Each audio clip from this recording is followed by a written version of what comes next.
That's not good. Hull of vessel was in good condition, no rotten wood observed. She is in suitable condition for operation in her intended trade. That's not true, and we all know that now. 3 years ago, I spent my life savings on what turned out to be a rotten boat. I spent a year at sea, blissfully unaware of what was awaiting me. And on the 1-year anniversary, I took the boat out of the water. And that is when I discovered the true state of the vessel. A 2-week haul out turned into a multi-year refit. And in the last few episodes, I started to repair the transom. Fresh wood was finally going back into the boat. But I was in for a rude awakening as the hot summer weather were starting to dry out the hull. I'm an animator and filmmaker, learning to work with my hands in a completely new trade. And in this video I discover how far the damage actually has gone, and if it's time to step back from this old rotten boat and let her end up like so many others.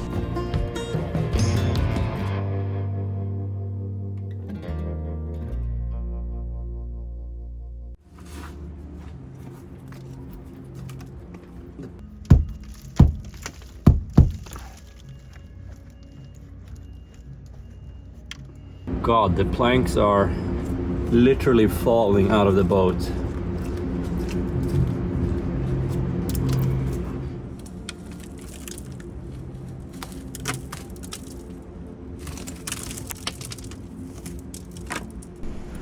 With the arrival of the summer heat, the planking was starting to shrink up, and as each plank shrunk, they started to pop out of the hull.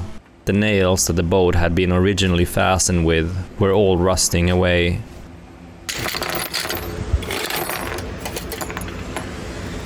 I mean, look at this.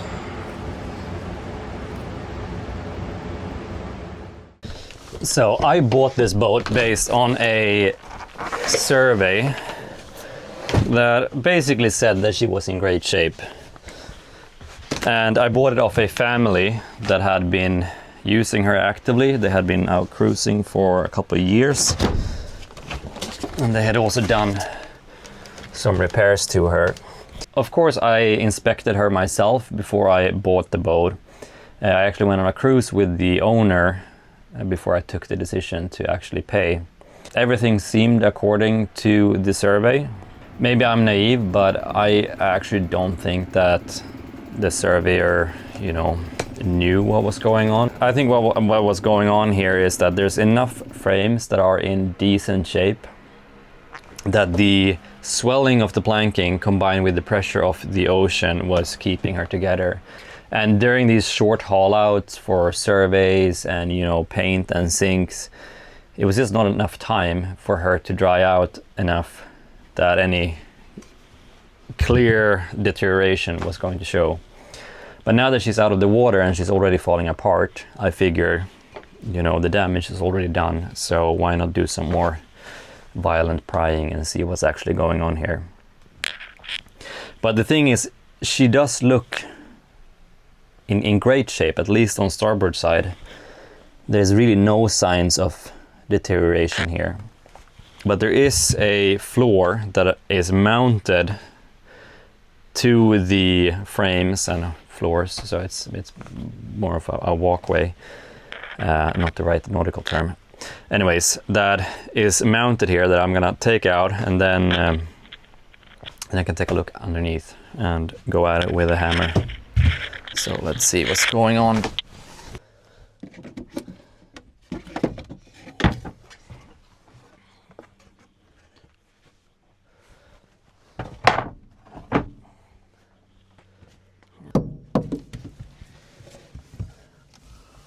What's this here?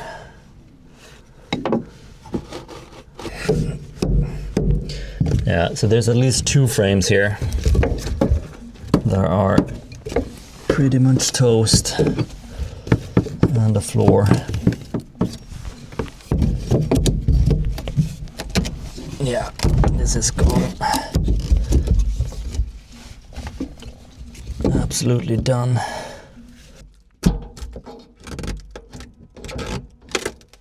If not worse.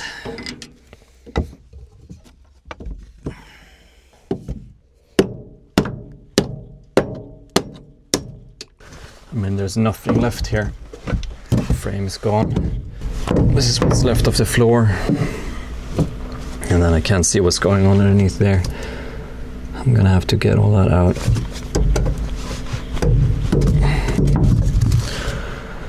So there's at least 2 frames that are completely obliterated here. And the floors are starting to go. All right, let's see what's going on this side of the engine.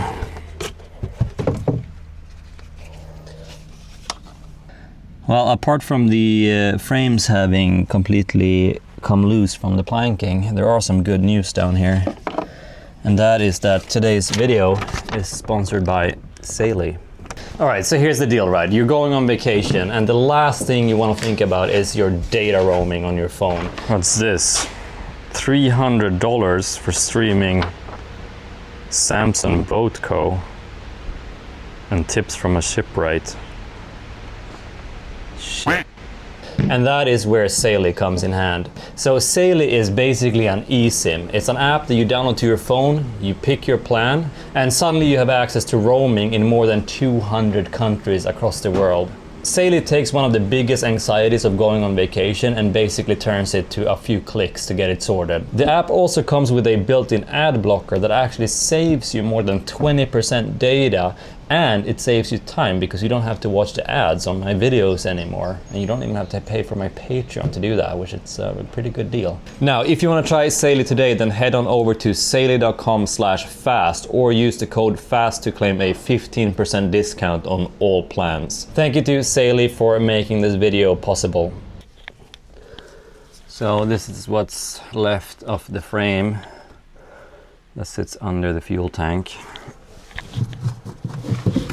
And this is what's left of the floor. It's just obliterated, and who knows, maybe it was the wood they were using, or maybe there's been a diesel leak over the years that has kind of, you know, affected the lignin in the wood somehow. Who knows? But the fact that this seems to be a common theme even back in the stern tells me that it's just moisture and rot. Let's see what's going on behind me here.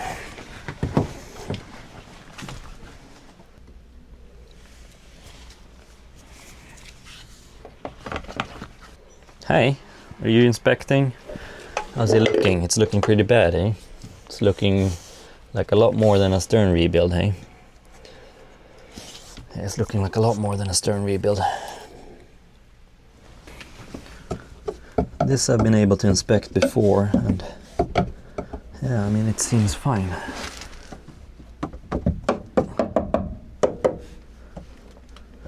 It's solid wood, albeit a bit dark.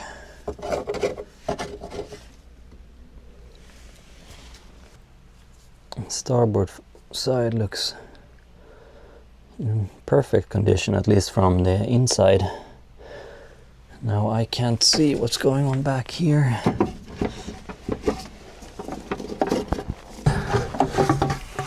There we go.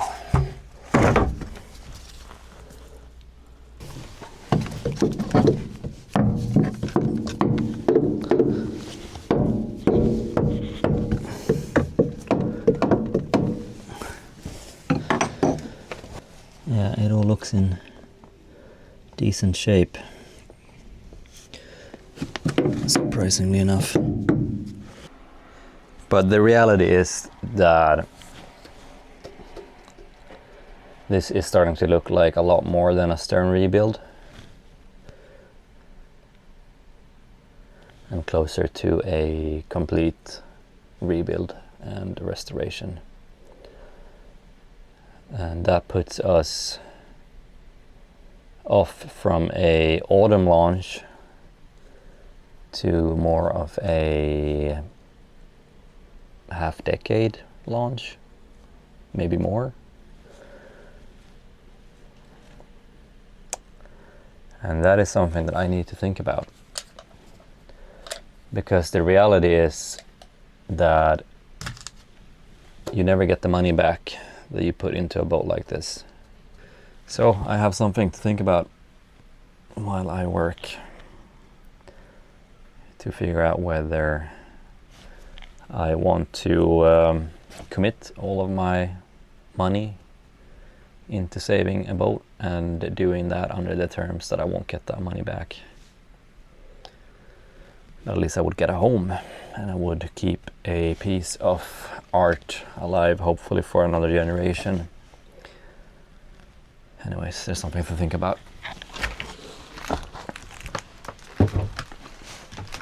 Let's go and check in the galley what's going on. I'm going to rip out some of the plywood there and take a look behind. If you're enjoying this episode, I would love it if you click the hype button. It would help me a lot in getting these videos out there. If in doubt, hit it with a hammer. That is my motto. Did you all remember, the CRT televisions, those tube televisions that were really thick, and sometimes they would stop working and you just like hit them and they would just kind of like wiggle back, and then you could keep watching whatever show you were watching. And same with starter engines, they stop working, you smack them around a bit and they get going again. And a wooden boat, if you don't know what's going on, it seems like the best course of action is hitting it with a hammer. Now, the way they built this interior has made it virtually impossible to check the frames below the waterline, because there's plywood in here and it's mounted before the interior went into place, and that is why I haven't been able to look down here.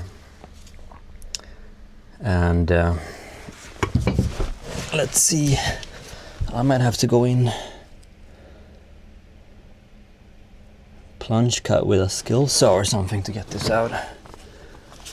Okay, I'm gonna try this.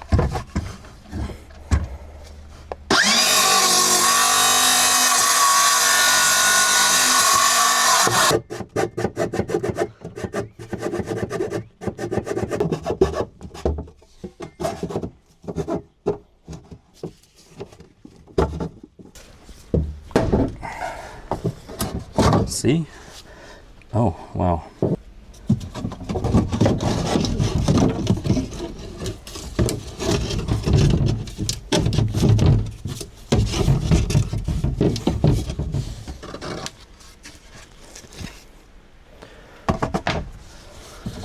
Well, that is not what a healthy frame looks like.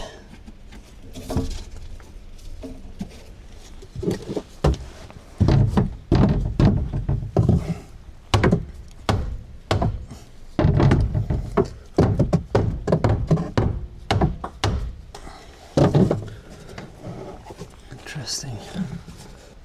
This is what it looks like under the sink.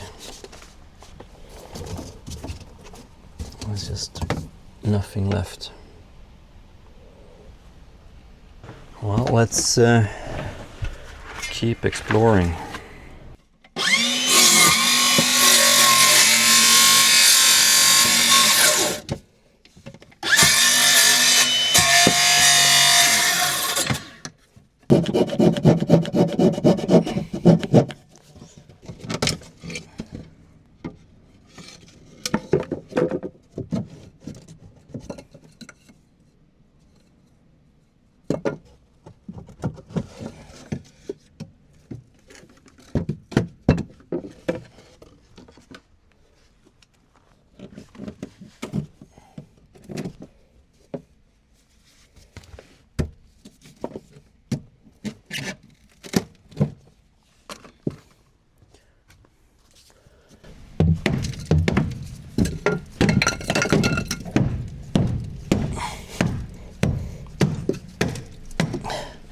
Yeah, that's the big issue with the boat.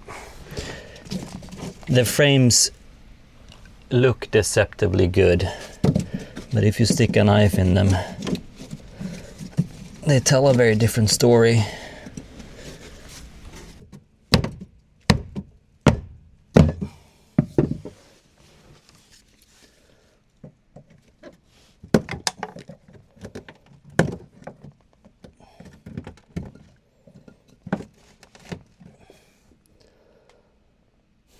Well, I think that tells me all I need to know for now. I'm guessing pretty much half the frames, starting from the stern up to midship, are completely toast. Of course, it looks a little bit better in the engine room, but I mean, I doubt it. At this state, it's just get it all out. Starboard side has the same thing. There's too much in the ways of mounted furnishings here for me to really do any major excavation without ripping out the boat. But I'm just gonna assume for now that it looks the same.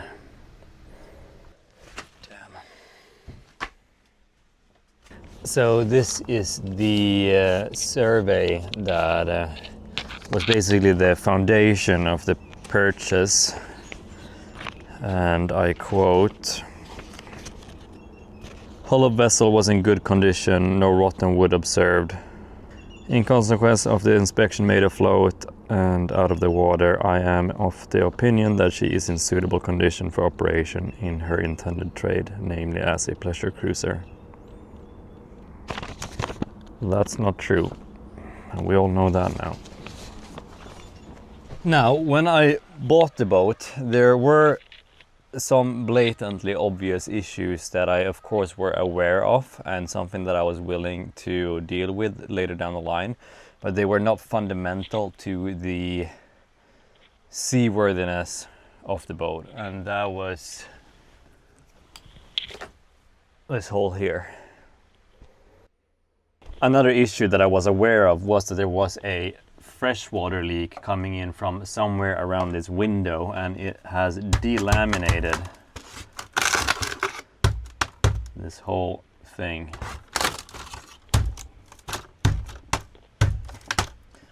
Now, something that I discovered during the first winter was that there was a freshwater leak in the galley, and I've already poked and prodded at this a little bit.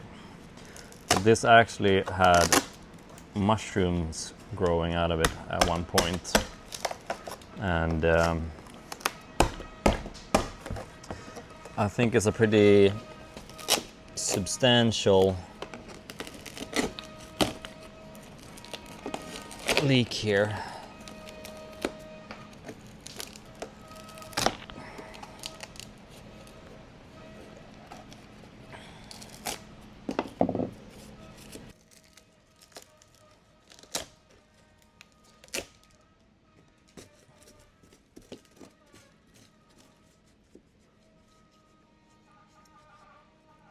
As suspected, port side showed similar damage, and I'd also discovered that the cabin sides had deep rot pockets around the windows, and the true bolts that was fastening the cabin side to the deck were starting to rust so badly that the wood was falling apart from the outside.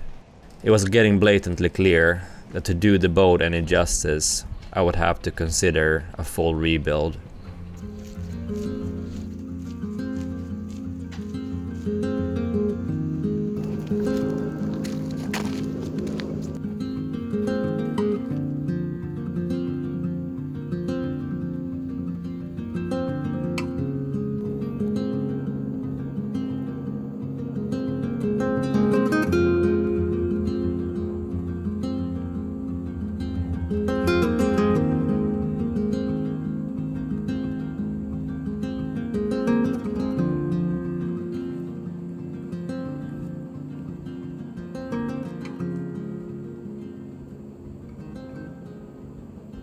So the reality of the situation, or of the boat, is pretty much what I had suspected for a while now, and that is that she's basically mulch. A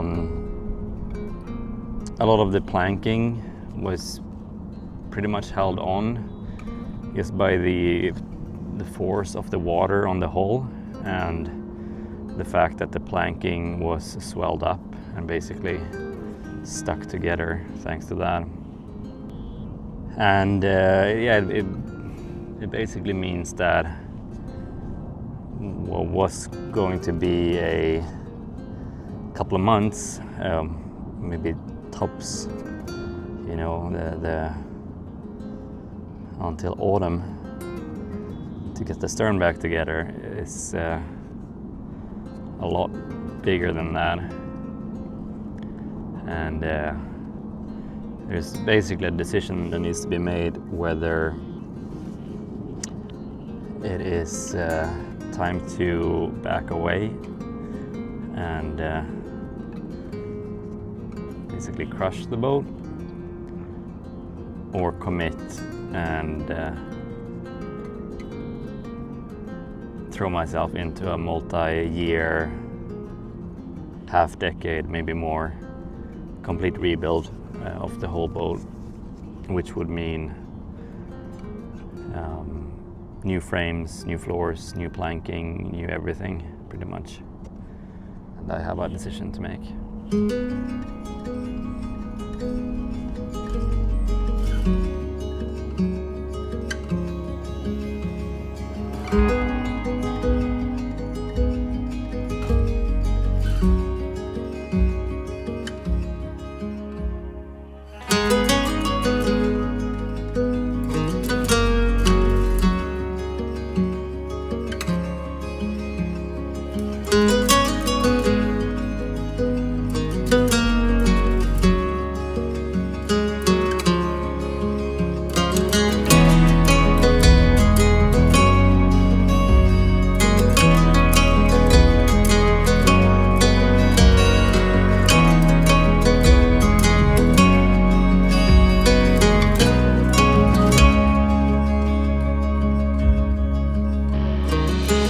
This video has been made possible by Saily and by all of you that have joined as Patreons.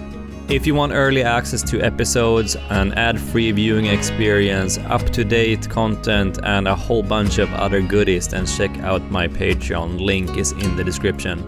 I want to say a huge thank you to all of you that have become Patreons and to all of you that have donated. It is thanks to your support that this project is made possible.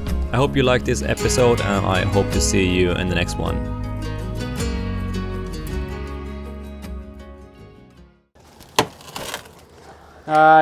Looks like I'm gonna have to do the prep again. A new piece. Well, at least it shows the importance of the grain. Yeah, it doesn't always work. Valiant effort. Keep at it. Yeah.